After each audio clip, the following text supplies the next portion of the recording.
दंडवत प्रणाम. मी सतीश दादा, गुरु भोजरज बाबाजी अमृते, श्री गोपालकृष्ण मंदिर मानभाव राजेश्वरी तामसा, तालुका हदगाव, जिल्हा नांदेड. प्रथमतया मार्गाचे अधिकारण दत्तात्रय प्रभूंच्या श्रीचरणी साष्टांग प्रणिपात करतो. साधनदाता सर्वज्ञ श्री चक्रधर स्वामींच्याही चरणी विनम्र अभिवादन करतो. कैवल्यवासी गुरुमाता तपस्विनी भामाताईची अमृते, संस्थापक श्री गोपालकृष्ण मंदिर महानुभाव राजेश्वरी तामसा ताईंची अंतःकरणामध्ये आठवण करतो. विद्यागुरुवर्य आदरणीय बाबांना दंडवत प्रणाम. आदरणीय गुरुवर्य श्री गोपालकृष्ण मंदिर तामसा संचालक बाबांनाही दंडवत प्रणाम. ज्या ठिकाणावरून आपली पोथी प्रसारित होते आहे ते श्री गोविंद गुरुकुल महानुभाव आश्रम भानखेडी या आश्रमाचे संचालक आदरणीय कविश्वर कुलाचार्य कारंजेकर बाबांनाही दंडवत प्रणाम. या ग्रंथाचे लेखक आदरणीय श्रद्धेय चिंतनजनक बाबांनाही दंडवत प्रणाम. अमृत प्रवर्तक या ग्रुपमध्ये सहभागी असलेल्या सर्व अच्युत गोत्र्यासी दंडवत प्रणाम. अमृत प्रवर्तक व्हॉट्सअप नंबर आणि कॉलिंग नंबर आहे 94 052 75 075. दंडवत हो.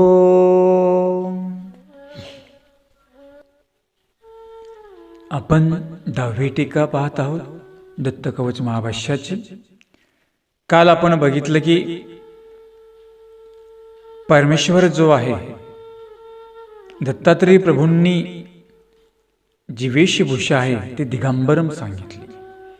दिगंबरम शब्दाचा अर्थ आपण बघितला की दिक म्हणजे दिशा, अंबर म्हणजे वस्त्र. ज्याचे 10 दिशा हेच खऱ्या अर्थानं वस्त्र आहेत त्यांना दिगंबर असं म्हणतात. तो सर्वात्मक परमेश्वर आहे, स्वयंसिद्ध परिपूर्ण आहे, सर्व करणारा आहे. आणि म्हणून त्या परमेश्वराला त्याचं जे स्वरूप आहे ते कशामध्येच मोजल्या जात नाही, ते अगणित अमर्याद सांगितलं. दिगंबर शब्दाचा अर्थ आपण काल बघितला आणि या दिगंबर शब्दाचा एक गजर पण आहे. आपल्या संप्रदायामध्ये आपण प्रातःकाळची आरती, दुपारची आरती, मध्यान्हकाळची आरती असते, एक सायंकालीन महाआरती असते. त्या आरतीनंतर आपण गजर म्हणत असतो. तर तो गजर पण आहे. मी तुम्हाला तो गजर गायन करून दाखवतो. आपण दररोज आपल्या घरी देवपूजेनंतर संध्याकाळी आपण दररोज आपल्या घरी तो गजर मात्र नेहमी म्हणायचा. तो तुम्हाला मी गायन करून दाखवतो. दत्ता दिगंबराया हो, दयाळा भेट मला द्या हो. दत्ता दिगंबराया हो, दयाळा भेट मला द्या हो. दयाळा भेट मला द्या हो, दयाळा भेट मला द्या हो. दत्ता दिगंबराया हो, दयाळा भेट मला द्या हो. दत्ता दिगंबराया हो, दयाळा भेट मला द्या हो. दत्ता माहुरचा राजा, तयाला दंडवत माझा. दत्ता माहुरचा राजा, तयाला दंडवत माझा. तयाला दंडवत माझा, तयाला दंडवत माझा. हाती चंदनाची वाटी, चला जाऊ दत्ताच्या भेटी. हाती चंदनाची वाटी, चला जाऊ दत्ताच्या भेटी. चला जाऊ दत्ताच्या भेटी, चला जाऊ दत्ताच्या भेटी. दत्ता दिगंबराया हो, दयाळा भेट मला द्या हो. दत्ता दिगंबराया हो, दयाळा भेट मला द्या हो. दत्ता दिगंबराया हो, दयाळा भेट मला द्या हो. दत्ता दिगंबराया हो, दयाळा भेट मला द्या हो. श्री दत्तात्रेय महाराज की जय. हा गजर आपण दररोज सर्वांनी घरी म्हणायचा. तर पुढे आपण बघूया. तर म्हणाले ज्या दत्तात्रेय प्रभूंनी 10 ज्या दिशा आहेत तेच आपलं वस्त्र परिधान केलं, परंतु म्हटले तर दत्तात्रेय प्रभूंचा देह कसा आहे. तनुश्रेष्ठम. तनुश्रेष्ठम म्हणजे दत्तात्रेय प्रभूंचं जे शरीर आहे अत्यंत उच्च प्रतीचं आहे. उच्च प्रतीचं का म्हटलं या ठिकाणी? ज्याप्रमाणे मानवाचं शरीर जे असतं ते पंचमहाभूताचं आहे आणि दत्तात्रेय प्रभूंचं जे शरीर आहे ते निप्रपंचाचं म्हणजे चैतन्य मायेचं आहे. मायाच स्वतः त्यांच्यासाठी काय झाली? शरीर झालेली आहे. नखग्रापासून केसाग्रापर्यंत ते शुद्ध चैतन्याचं पूर सांगितलेलं आहे. आपल्या उद्धरण प्रकरणामध्ये सूत्रपाठामध्ये एक उद्धरण प्रकरण येतं. त्या उद्धरणा प्रकरणामध्ये सुरुवातीला सांगितलं की सृष्टीमध्ये ज्यावेळेस परमेश्वर अवतार धारण करतात त्यावेळेस मनुष्याचा वेश धारण करतात आणि मायापूर धारण करतात. मनुष्याचा वेश आणि पूर कोणाचं सांगितलं? मायेचं. मायापूर म्हणजे मायेचं ध्येय परमेश्वर धारण करतात, कारण की ते निप्रपंचाचं म्हणजे शुद्ध असतं. जसं आता आपलं जे शरीर आहे पंचमहाभूताचं आहे, ते नासणार आहे नाही का? असे ते दिसे दिसे ते नासे, म्हणून आप अनल अनल आप अनल वायू खम अग्नी, हे जे सांगितले पंचमहाभूत, या पंचमहाभूतापासून आपलं शरीर बनलेलं आहे. तसं परमेश्वराचं नाही, ते मायेचं पूर सांगितलं.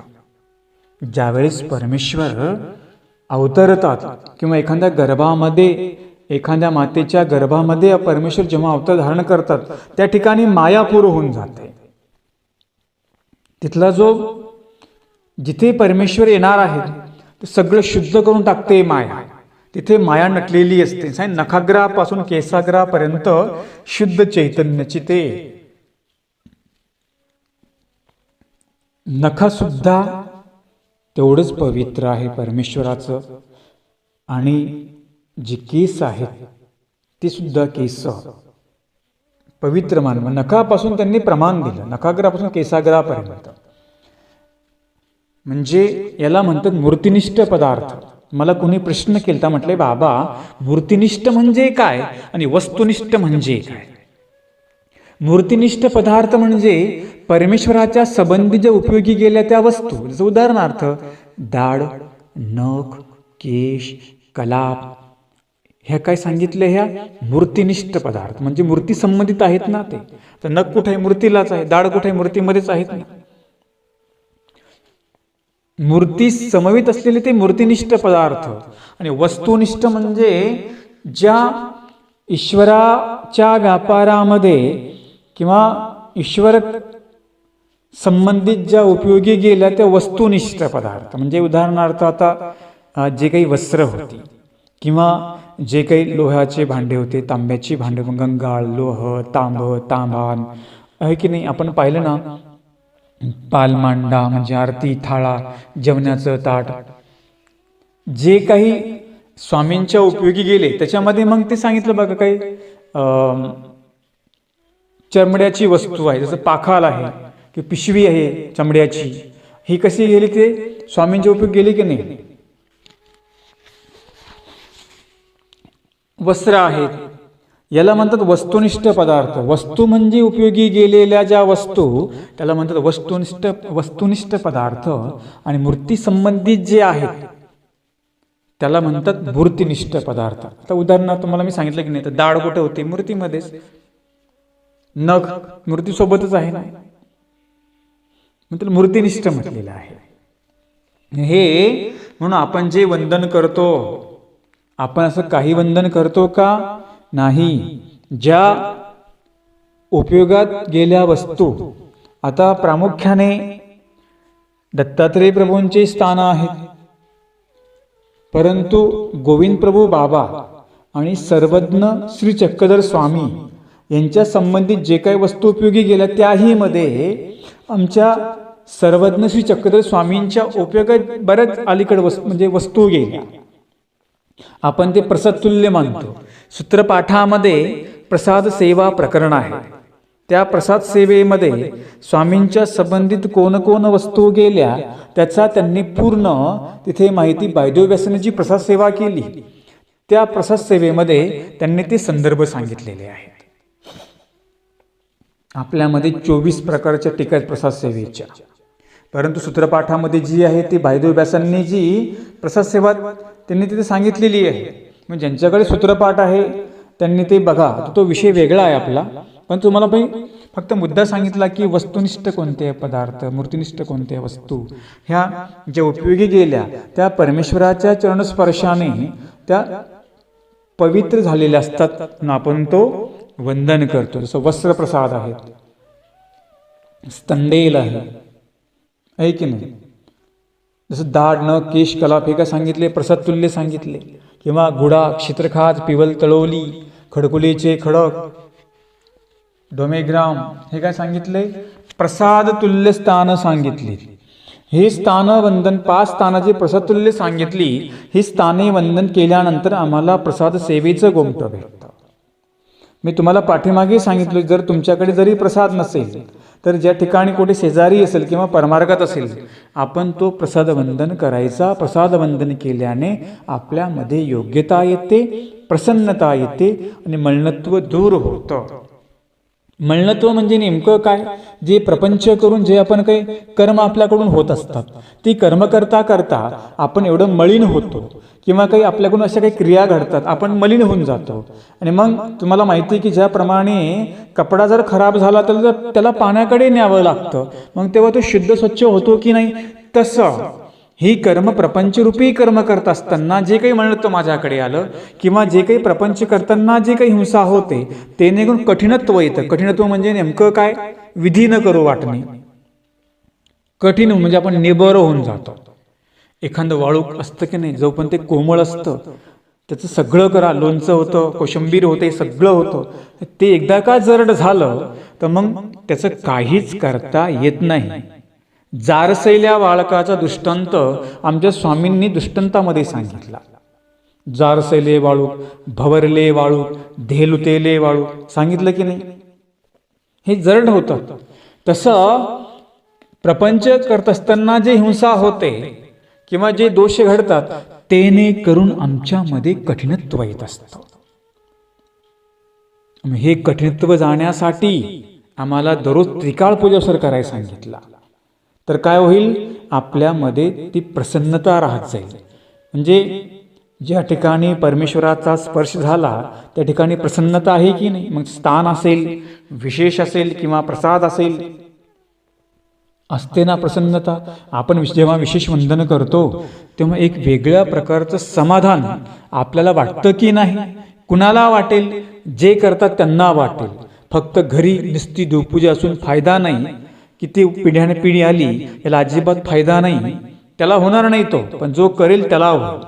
मग एक का विशेष राहीना, 2 राहो, कितीही राहो, जो करतो त्याला त्याची एक वेगळ्या प्रकारचा आनंद त्याच्यामध्ये येत असतो. आणि आपण जसं परमेश्वराचं नख सुद्धा त्यांनी पवित्र सांगितलं,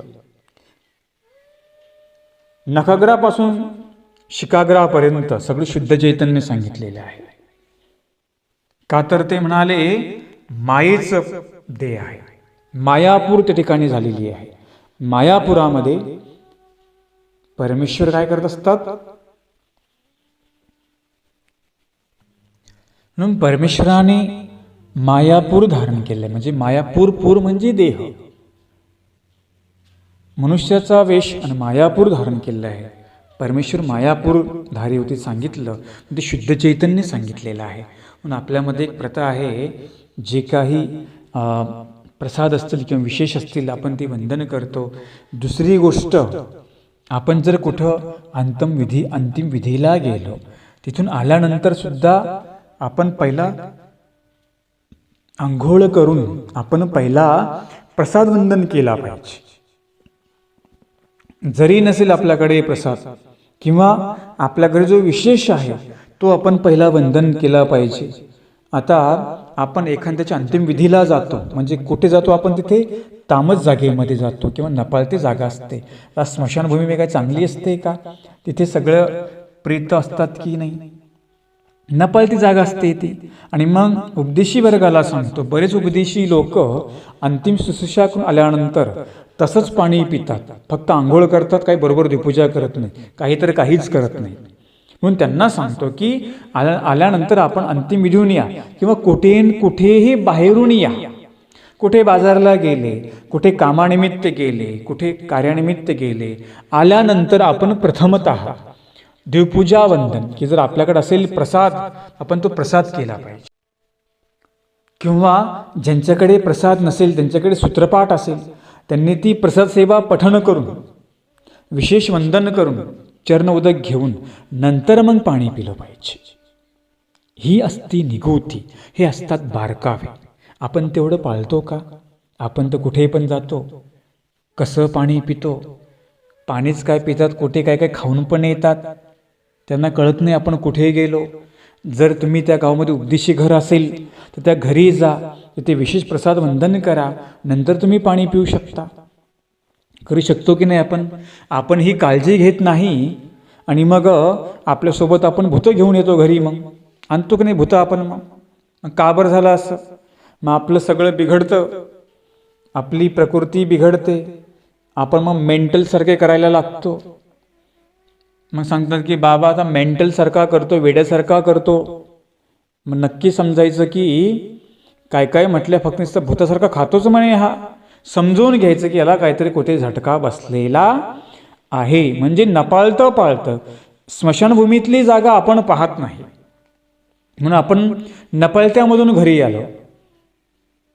कुठल्या जागा कशा असतात, कोणत्या जागा कशा असतात आपल्याला माहिती नसतं. म्हणून आपल्यात नियम आहे, आपल्याकडं विशेष जो आहे, आल्यानंतर व्यवस्थित हात पाय धुवून स्वच्छ होऊन आपण तो विशेष वंदन करून नंतर आपण पाणी पिलं पाहिजे. जर कुठे तुम्ही अंतिम विधीला गेलात तर काय केलं पाहिजे? पहिलं अंघोळ करून देवपूजा केली पाहिजे, प्रसाद वंदन केला पाहिजे. ज्यांच्याकडे नसेल त्यांनी आपला जो विशेष तो प्रसादच आहे तो विशेष वंदन करावा. वाटेमध्ये पाणी घ्यावं, मग त्याच्यामध्ये चरणोदक करावं, 5 नाम फुकावे त्याच्यामध्ये, किंवा प्रसाद सेवा वाचावी, नंतर ते चरणोदक घ्यावं, नंतर पुढे आपण भोजन वगैरे करावं. करता का तुम्ही असं? करता का तुम्ही असं? नाही करत. बरेच जण असे करत नाही. जे धर्मदृढ आहेत ते मात्र करतात. म्हणून तुम्ही ज्या गावामध्ये गेलात तिथे कुठे उपदेशी घर आहे काय पहिलं बघावं. जर जवळ असेल तर आपण हे करावं, नसेल आपण तिथे जाऊनही ते करू शकतो की नाही. देवपूजा वंदन करू शकतो, मग पाणी पिऊ शकतो. मग आपल्याला जागा कळत नाही, आपण गेलो कुठे. आता काही काही लोक आत्मघाताने मरतात, कारण कसे मरतात, पण जागा तामस आहेच की नाही ती. पण ही निगोती पाळावी लागते. हे जो पाळेल त्याला कुठला त्रास होईल का? होईल का त्रास? अजिबात होणार नाही. पण आपण हे पाळतो का? आपण नियमावली पाळत नाहीये. म्हणून आपल्यामध्ये एक पद्धत आहे की परमार्गामध्ये परंपरा आहे की जर कुठून जरी ते आले साधक, ते पहिले प्रसाद वंदन करतील, चरणोदक देतील, नंतर मग ते पाणी पितील. किती कुठून मी येऊ द्या, हा नियम पाळावा लागतो. हा मुद्दा आपला चालला होता की परमेश्वराचे शरीर आहे ते अत्यंत उच्च प्रतीचं आहे आणि ते जिथे मायापूर झाली, सगळं शुद्ध चैतन्य सांगितलं आणि ते जे शरीर आहे परमेश्वराचं ते म्हणाले एकदम सर्व अवयवाने आकाराने ते सर्व सुंदरतम सर्वश्रेष्ठ असं आहे. म्हणजे सुंदर पण आहे, आकाराने पण बरोबर आहे आणि सुंदर असून ते अत्यंत सर्वश्रेष्ठ, म्हणून त्याला तनुश्रेष्ठ म्हटलं. म्हणजे ज्याने मायेचं धारण केलं तो परमेश्वर तनुश्रेष्ठ म्हणजे उच्च प्रतीचा आहे. तो कोणी सामान्य देह परमेश्वराने धारण केलं नाही, किंवा आपल्या मनुष्य देहासारखं परमेश्वराचं शरीर नाही. आपलं तर नासून जाणार. पण परमेश्वर कसा आहे? अमूर्त आहे, कुठली गणना केली जात नाही. आपली गणना केली जाते ना. म्हणून त्यांनी सांगितलं दत्तात्रेय प्रभू जे आहेत ते अवयवाने सुंदर आहेत आणि त्यांचं शरीर उच्च प्रतीचं आहे हे त्यांनी सांगितलं. कारण की माया जी आहे ती परमेश्वराची मुख्य व्यापारती शक्ती आहे. व्यापारती म्हणजे या ब्रह्मांडामध्ये सर्व जो व्यापार आहे परमेश्वराचा, या सृष्टीचा जो व्यापार आहे तो सगळा शक्तीने चालतो. शक्ती म्हणजे ओळखण्या. जसं परमेश्वरासाठी काय सांगितल्या? ओळखण्या सांगितल्या. आणि या ब्रह्मांडामध्ये ज्या ब्रह्मांडस्था देवता असतात त्या व्यापारासाठी असतात. ते किती आहेत? 81,00,00,000,9 आणि 10वी सांगितली माया, त्याच्या पलीकडे परमेश्वर. म्हणजे बघा, परमेश्वराच्या व्यापाराला 81,00,00,000,9 10वी माया व्यापारते, ती व्यापार करते. हा व्यापार काय सोपा आहे का ब्रह्मांडाचा? इथे काय फक्त परमेश्वरच आले का? ओळखण्याही आल्या. ओळखण्या म्हणजे परमेश्वराची जी ओळख सारते, म्हणजे सेवा करणारी ती शक्ती, म्हणजे कोण? मुख्य मुदल माया. ती माया ऑर्डर सोडते आणि मग खालच्या देवतांना तो व्यापार करावा लागतो. म्हणून सांगितलं ना, संसरणामध्ये किंवा संभारामध्ये सांगितलं परमेश्वर प्रवृत्ती माया शब्द उल्लेख केला त्यांनी. परमेश्वराच्या प्रवृत्तीने माया सृष्टीचा संहार करते. परमेश्वराच्या प्रवृत्तीने माया सृष्टीचीही रचना करते. स्वतंत्रीने माया अजिबात काही करू शकत नाही. मग मायाच का म्हणाले? कारण की माया परमेश्वराच्या जवळ आहे ना. ती मनोधर्म जाणते, तिला सगळं ज्ञान आहे. म्हणून ती व्यापारती मुख्य शक्ती माया सांगितली. विश्वाच्या पलीकडे चैतन्य म्हणजे माया, ती परमेश्वराची मुख्य शक्ती आहे. आणि सगळा हा व्यापार सृष्टीमधला सगळं शक्तीद्वारे चालतो. परमेश्वर फक्त या सृष्टीमध्ये जीवाला ज्ञान देण्याचं काम करतात किंवा त्याचा अधिकार घडवतात. शास्त्रामध्ये सांगितलं ना, एखादं स्थानवंदन करायचं असेल किंवा प्रसादवंदन करायचं असेल तर उचित का पुरुषाची भेटी? तर सांगितलं तिथे प्रत्यक्ष माया सहाय्य करते आणि पदार्थालागी देवता सहाय्य करतात. देवता पण काही अनुकूल सांगितल्या, काही प्रतिकूल सांगितलेल्या आहेत. काही काही अनुकूल देवता असतात, त्या सुद्धा पदार्थालागी या साधकाला काय करतात? सहाय्य करतात. त्यांचाही मोठा सहभाग आहे देवतांच्या व्यापारामध्ये परमेश्वराच्या. आणि सगळे जे जाणवते ती माया जाणवते. स्वतंत्रने कुठलीच देवता आपला व्यापार करू शकत नाही. इथे ज्या ब्रह्मांडामध्ये त्यांना पण नियमावली दिलेली आहे. मग विचार करा, देवता असे निरर्थक तुम्हाला फुकट विघ्न करेल का? नाही करणार, कारण ती संज्ञा नाही, ती जाणती आहे. काही काही लोक म्हणतात की बाबा आम्ही पहिले अन्य होतो, नंतर आम्ही उपदेशी होतो. मग आम्ही जे काही पहिले देवतेंचं पूजन वगैरे करायचो, जर आम्ही उपदेश घेतला तर त्याचा काही आम्हाला त्रास होईल का? परत अजिबात त्याचा तुम्हाला कुठलाही त्रास होत नाही, कारण ती देवता सज्ञान आहे. ती म्हणते आता हे थोडा रावळाचे झाले, आता आपण यांना आपण विघ्न करू नाही. पण लक्षामध्ये ठेवा, जर का तुम्ही स्वतःहून तिथे खेटायला गेलात, जर त्यांच्या जागेमध्ये गेला, अवेळी गेला, वेळ पाळली नाही, अवेळी म्हणजे रात्री 12 ते 3 किंवा सांगितलं अवेळ सवेळ दुपार, कुठे जायला नाही सांगितलं. दुपार म्हणजे हा 12-3चा काळ, तो पण चुकवायला सांगितला. जरी प्रसंग आला तर मुखामध्ये आपल्या नाम पाहिजे. तुम्ही म्हणसाल बाबा आम्ही तर प्रापंचिक लोक आहोत, आम्हाला कुठे बाहेर पडावं लागतं. जमोजमोस्तोर वेळ टाळा, तेवढा तो वेळ टाळून द्यायचा. वेळ टळली की सगळं विघ्न टळून जातं. मला कोणतरी सांगितलं, कोणी पुण्याचा परिवार होता, ते त्यांच्या त्या दोन्ही मुली आणि त्या मुलीचे जे मिस्टर चालले होते, काहीतरी नपळत दिवस होता म्हणाले त्या दिवशी. आणि मग त्यांच्या घरचे त्यांना म्हटले तुम्ही आज जाऊ नका, थांबा. आई वडील उपदेशी होते, पोरी अन्य घरच्या गेलेल्या, पण त्यांना ती घाई झाली जाण्याची. आणि मग ती वेळ चुकवली नाही. मला दुपारचे काहीतरी त्यांनी वेळ सांगितली मला, आणि वेळ चुकवली नाही. बरोबर तिथे त्यांचा त्या मला वाटतं तर रेल्वेच्या फाटकाजवळ त्यांचा ॲक्सिडेंट झाला. पुढचा म्हणू लागला थांब, पण बरोबर त्यांना ती विघ्न तिकडे घेऊन चाललेलं होतं. म्हणून हे काळ वेळ आपण चुकवायची. तुम्ही म्हणसाल आम्ही उपदेशी ना, आमच्या मुखात नाम आहे ना, आम्ही गाठी घेतो, जमोजमोस टाळायचं.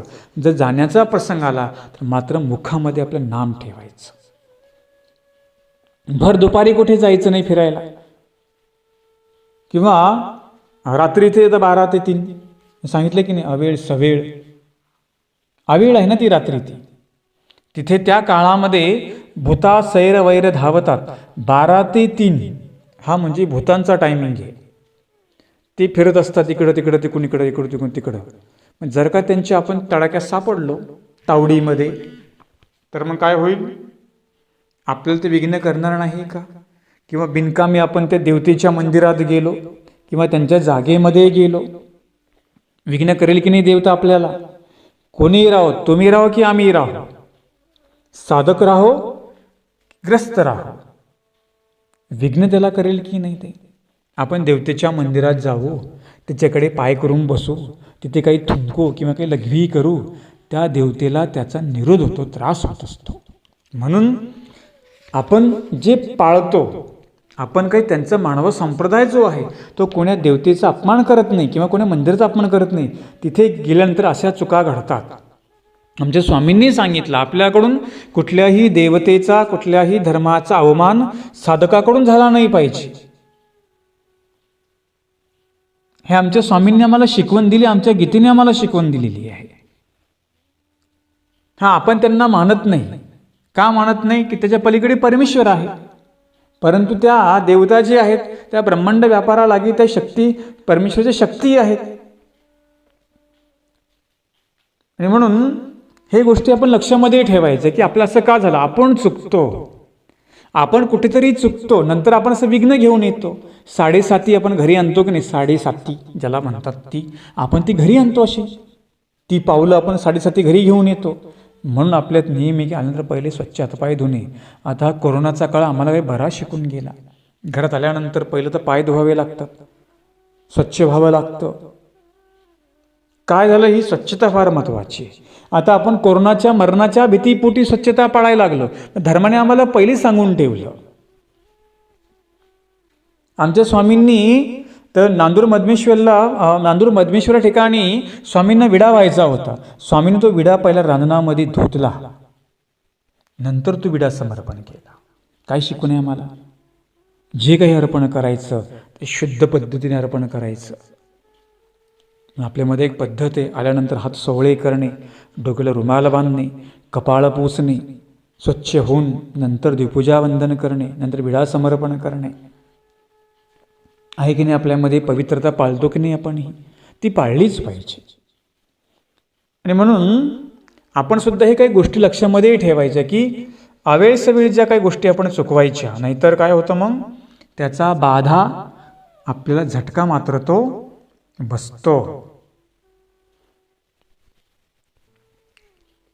हा म्हणजे आपला विषय चालला होता की देवता तुम्हाला कोणालाही अशा प्रकारचे विघ्न करत नाही. मग तुम्ही राहो की आम्ही राहो, साधक राहो की ग्रस्त न्यायी राहो, अशी देवता निरर्थक कधी कुणाला विघ्न करत नाही. हा, आपण जर चुकलो तर मग मात्र देवता तुम्हाला विघ्न करणारच. कारण ईश्वर तरी क्रमेची, ईश्वर इंटरफिअरच्यामध्ये करत नाही. कारण त्यांना काही क्रम आहे ना, त्यांना पण नियम आहे ना. तुम्ही चुका करसाल आणि मसाल देवाने आम्हाला सहाय्य का नाही केलं, नियमच नाही तसा तो. परमेश्वर सुद्धा नियमाने चालतात. इथे आल्यानंतर तिथला जो व्यापार आहे तो सुद्धा नियमानेच चालतो. इथे निरर्थक कुठलीच देवता तुम्हाला विघ्न करणार नाही. हा प्रश्न माझ्याकडे आला होता की बाबा आता आम्ही पहिले अन्य होतो आणि मग आम्ही तो उपदेशी झालो. जे पहिले काय होतं ते, जे तुमच्याकडे जे प्रतिमा वगैरे काय असतील ते सगळे ते पाण्यामध्ये सोडून द्यायचं, त्या द्यायचं नाही कुणाला, पाण्यामध्ये विसर्जन करून द्यायचं. म्हणजे काय होऊन जाईल, म्हणजे कोणाच्या हाती ते लागणार नाही. आणि म्हणून नंतर तुम्ही उपदेशी झाले. पण एक लक्षात ठेवायचं, परत ते आमचं कुलदैवत होतं. जर का तुम्ही तिकडं पुन्हा गेले तर मग तुम्हाला देवता मात्र विघ्न करणार. एकदा ते पाण्यामध्ये सोडून दिले, ते काय जे प्रतिमा जे काही फोटो वगैरे असतील ते परत तिकडे काय आपलं नसतं की मग पुन्हा काही काही लोक असं खुसपट काढतात की नाही मग बाबा कुलदैवत होतं, वर्षाकाठी आम्हाला तिथे जावंच लागतं, ते करावंच लागतं. असं काही नसतं. एकदा आपण ते देवता भक्ती सोडून दिली म्हणजे दिली, पुन्हा त्या मार्गाला जायचं नाही. जर का तुम्ही स्वतःहून मग त्या मार्गाला गेले ईश्वर साह्य तुम्हाला होणार नाही. ज्याप्रमाणे डॉक्टरांची पथ्य पाळावी लागतात, डॉक्टर सांगतो औषधापेक्षा पथ्य फार महत्त्वाची असतात की नाही. डॉक्टर सांगतात तुम्ही पथ्य पाळा, मग तुमचा रोग चांगला पूर्णपणे बरा होईल. तसं धर्मही तुम्हाला काही पथ्य सांगतो की नाही. आता संकल्प सोडून घेतात, सप्तव्यसनाचा अंगीकार मी पुन्हा करणार नाही, मी देवता विकल्परूप क्रिया करणार नाही. तुमच्यासाठीच आहे ना, तुम्हाला ती पथ्य सांगितली. काही काही लोक म्हणतात बाबा बाबा बाबा यांचा धर्म खूप अवघड आहे, यांच्यात लईच नियम राहतात. जीवनामध्ये जर नियमाने चालला तरच काही प्राप्त करू शकतो. मग तुम्ही मोठे डॉक्टर MD डॉक्टरला का जाऊन भेटता, खालच्यांना का बरं भेटत नाही तुम्ही. डॉक्टर म्हणतात MD डॉक्टर तुम्हाला पाहिजे. मग जो MD तुम्हाला सांगतो तो नियमच सांगतो की नाही. औषधापेक्षा पथ्य फार महत्त्वाची असतात. जेव्हा पथ्य आपण करतो ना तेव्हा औषध लागू होत असतं. धर्मही तसाच आहे. जेव्हा तुम्ही धर्माची पथ्य करसाल ना तेव्हा धर्मही तुम्हाला सहाय्य करेल. नाही तर मग आपण ट्रीटमेंट तर घेतोय चांगल्या डॉक्टरांची आणि पथ्य करत नाहीये. किती जरी गोळ्या खाल्ल्या रोग बरा होईल का आपला, होईल का आपला रोग बरा, अजिबात होणार नाहीये. तसं हा धर्मसुद्धा तसाच आहे. आपण जरी देवाचे झालो त्या मार्गामध्ये गेलो, जर त्याची पथ्य नाही पाळली काही तुम्हाला प्राप्त होईल का, नाही होणार. म्हणून ही पथ्य पाळावी लागतात, ही नियमावली पाळावी लागते. म्हणून ज्या आपण एकदा धर्मामध्ये गेल्यानंतर, पंथ प्रवेश केल्यानंतर तिथे आपल्याकडून नियमांचं पालन होणं फार गरजेचं असतं. जर ते झालं तर ते आपल्यासाठी चांगलं असतं. जसा एखादी बिमारी जी असते, एखादा जुनाट रोग असतो, त्याची पथ्यपाणी करावं लागतं. आता कोरोना म्हणजे तरी नेमकं काय आहे, पथ्यपाणीच आहे की नाही. तुम्ही जरी वॅक्सिन घेतल्या तरी पण त्यांनी सांगितलं मास्क तोंडाला लावा. मास्क हे जरुरी म्हणतो तो, घ्या 2 वॅक्सिन घ्या, बूस्टर डोस येणार आहे ते घ्या, पण मास्क हे जरूर. 2 गज की दुरी, मास्क हे जरुरी. का त्यांनी काय सांगितलं, जरी ते घेतल्या तरी पण तुम्हाला हे डिस्टन्स मात्र अंतर तुम्हाला सुरक्षित ठेवावं लागेल. तसं हे जे अंतर आहे आपल्यामधलं ते अंतर आम्हाला सुरक्षित ठेवावं लागेल. म्हणजे काय, आम्हाला जे आहे ते परमेश्वराशी अनुसंधान आम्हाला ठेवायचं, तिकडे नव्हे. म्हणून पथ्य फार महत्त्वाची असतात. आणि हीच जी पथ्य ही तत्व ज्यांनी पालन केली, निश्चित परमेश्वरही त्यांना सहाय्य करतो, हे मात्र निश्चित आहे. आणि त्याचं उदाहरण जिवंत आपल्यासमोर लीळा चरित्र म्हणजे हे जिवंत उदाहरण आहेत. दत्तात्रेय प्रभूंचं चरित्र म्हणजे आपल्यासमोर जिवंत उदाहरण आहेत. कसं कसं परमेश्वराने भक्तांना सहाय्य केलं, पण त्याही भक्तांनी परमेश्वरासाठी काय केलं हे आपण पाहिलं की नाही.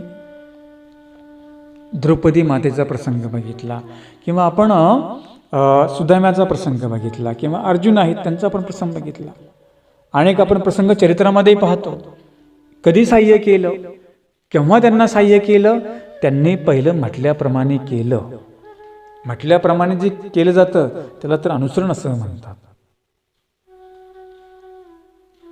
आणि म्हणून आपण जो प्रश्न माझ्याकडे आला त्याचं मी तुम्हाला उत्तर दिलं. हा मुद्दा मात्र आपण सर्वांनी लक्षामध्ये ठेवा.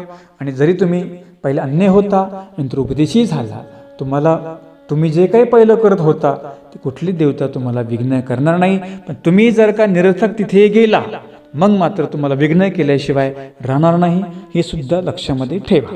आता आपण पुढे बघूया. दत्तात्रेय प्रभूंचं सुंदर शरीर आहे, सर्वश्रेष्ठ आहे म्हणाले. तर म्हणाले, ज्याप्रमाणे अनेक ऋषी मुनींनी किंवा अत्री ऋषींनी परमार्थ केला, संसारही केला आणि परमार्थही केला, तर म्हटले तसे दत्तात्रेय प्रभू होते काय, आहेत काय म्हणाले.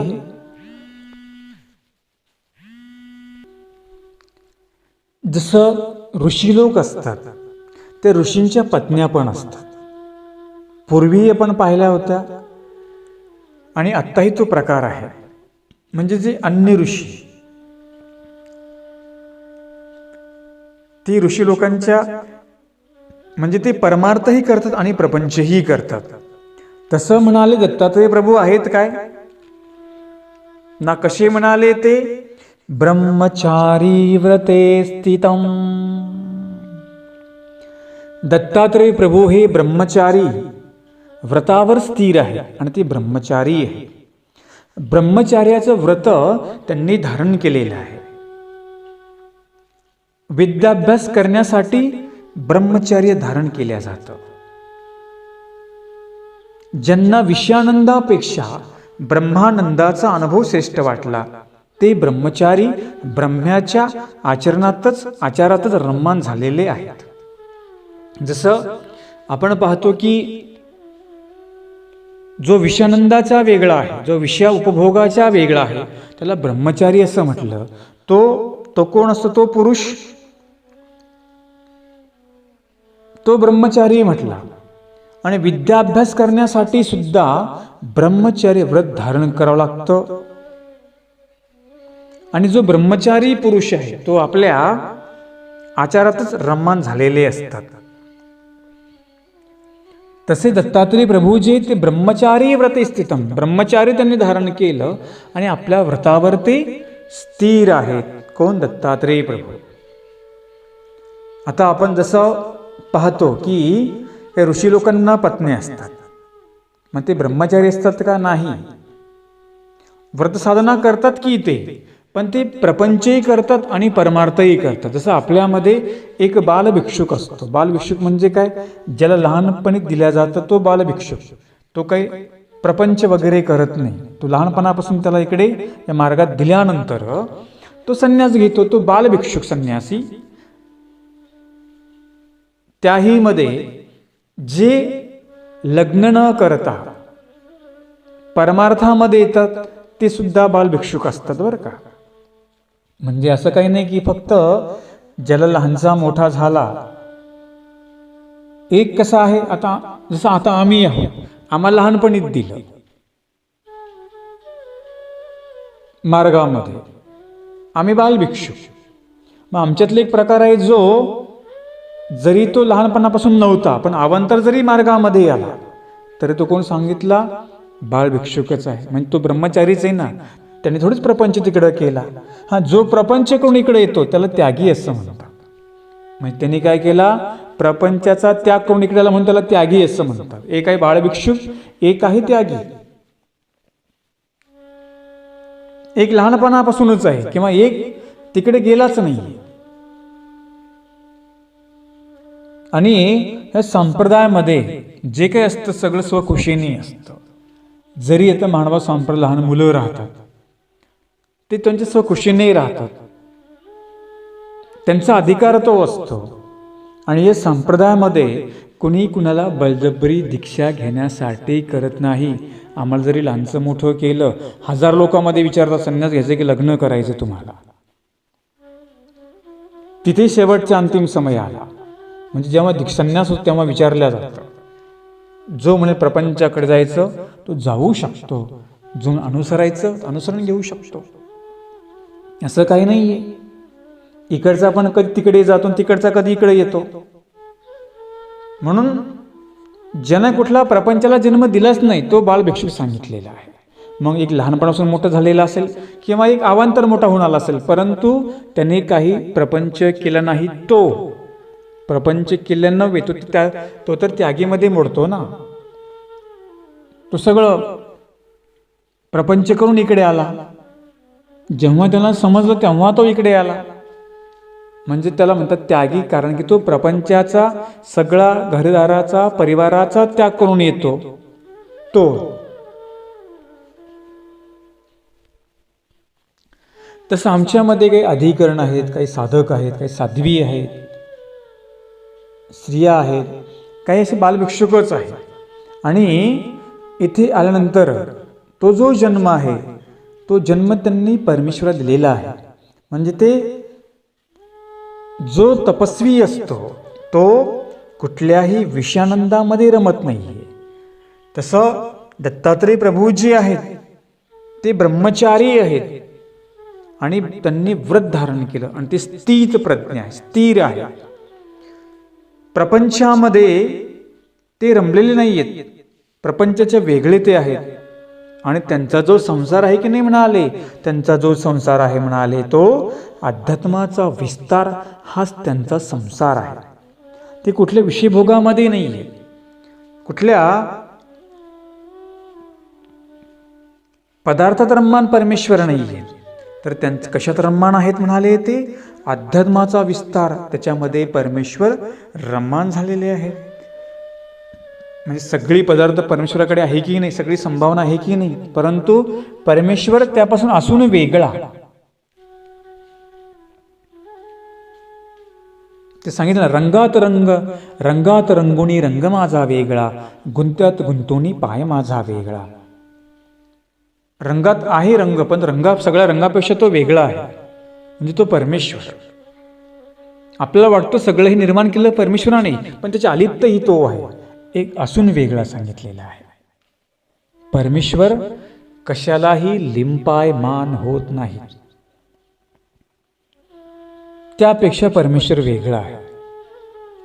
फक्त परमेश्वर कुठे आहे, आपल्या त्या आनंदामध्येच परमेश्वर रममाण आहेत. त्यांनी सांगितलं अशा प्रकारे दत्तात्रय प्रभू ब्रह्मचारी आहेत आणि ते ब्रह्मचार्याचं व्रत त्यांनी धारण केलं. त्यांच्याकडे कुठल्या प्रकारचा संसार नाही आहे, केवळ त्यांच्याकडे काय आहे म्हणाले, फक्त ते ब्रह्मचारी आहेत. दुसरा मुद्दा त्यांनी सांगितला की विद्या अर्जन करण्यासाठी सुद्धा ब्रह्मचर्य धारण केल्या जातात. आमचे दत्तात्रय प्रभू जे होते ते काशीला स्नान करायचे आणि बद्रिकाश्रम या ठिकाणी ते निरूपण करायचे. आपण नाही का आरतीमध्ये, बद्रिकाश्रमी पुराण श्रवण, काशी स्नान राया निजबा, निज सकया स्वामिया माझे दत्तात्रया. मी ती आरती बघा तुम्हाला गायन करून दाखवली होती. बरीच लोक ती आरती आता म्हणतात. संध्याकाळी निद्रा करताना ती आरती आहे बघा, त्याच्यामध्ये तो वर्णन सगळं आलेला आहे. म्हणजे बद्रिकाश्रमला दत्तात्रय प्रभू काय करायचे, निरूपण करायचे. म्हणजे विद्या अर्जन करण्यासाठी सुद्धा ब्रह्मचारीवर धारण करावं लागतं. हा फार मुद्दा त्यांनी सुंदर सांगितला. ब्रह्मचारी म्हणजे तरी काय, एक प्रकारचं नियमकत्व. तुमच्या मनाला, इंद्रियाला, वासनेला, सगळ्या गोष्टींना नियमकत्व देऊन ते विद्यार्जन करावं लागतं. विद्यार्थी कसा म्हटला, काकदृष्टी बकत ध्यानम, श्वान निद्रात थैवच, अल्पहारी ग्रहत्यागी विद्यार्थी पंचलक्षणम. जो विद्यार्थी असतो त्या विद्यार्थ्याने त्याची दृष्टी ही बगळ्यासारखी पाहिजे. ध्यान हे नाही, ध्यान बगळ्यासारखं पाहिजे, दृष्टी कावळ्यासारखी तीक्ष्ण पाहिजे. श्वान निद्रा, श्वान निद्रा ज्याप्रमाणे जो कुत्रा असतो तो किती जागसूत झोपतो, पटकन त्याला जाग येते, तसं विद्यार्थ्यांनी प्रातःकाळ लवकर उठून अभ्यास केला पाहिजे. आजकालचे विद्यार्थी सगळे सूर्याचे बाप होतात. सूर्य डोक्यावर येतो तरी हा आपला झोपला असतो गोधडीमध्ये, रगामध्ये. होईल केला विद्याभ्यास. पंचलक्षण अल्पहारी, विद्यार्थी कसा असला पाहिजे, अल्पहारी म्हणजे त्यांनी कमी जेवण केलं पाहिजे.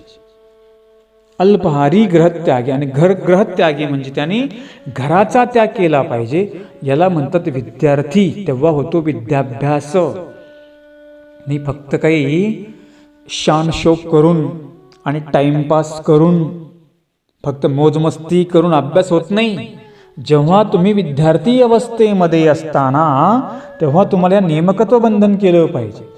दृष्टी तीक्ष्ण पाहिजे. सर काय शिकवतात, गुरु काय शिकवतात, मी काय स्टडी केली, मी काय अभ्यास केला पाहिजे. जो अभ्यास केला पाहिजे तो ध्यानामध्ये ठेवायचा, त्याचं चिंतन मनन करावं लागतं. ब्रह्मविद्या सुद्धा प्राप्त करत असताना आम्हाला मार्गामध्ये अवशीपाठी उठावं लागला, अभ्यास करावा लागला की नाही. आता ते कुठं उमड झाला, आता कुठं ते स्फूर्त, ते काही सोपं आहे का एवढं. ते सुद्धा एक प्रकारची तपश्चर्या असते. ज्ञान मिळवणं, ज्ञान प्राप्त करणं आणि ते सांगणं, ती सुद्धा एक प्रकारची तपश्चर्या असते. फक्त सांगणं नाही, ते पुढल्याच्या हृदयामध्ये रुजणं किंवा त्याच्या हृदयामध्ये बीजारोपण होणं, हे सुद्धा एक प्रकारचं तपाचं सामर्थ्य असतं, शब्दांचं सामर्थ्य असतं. तेव्हा तो विद्यार्थी घडतो.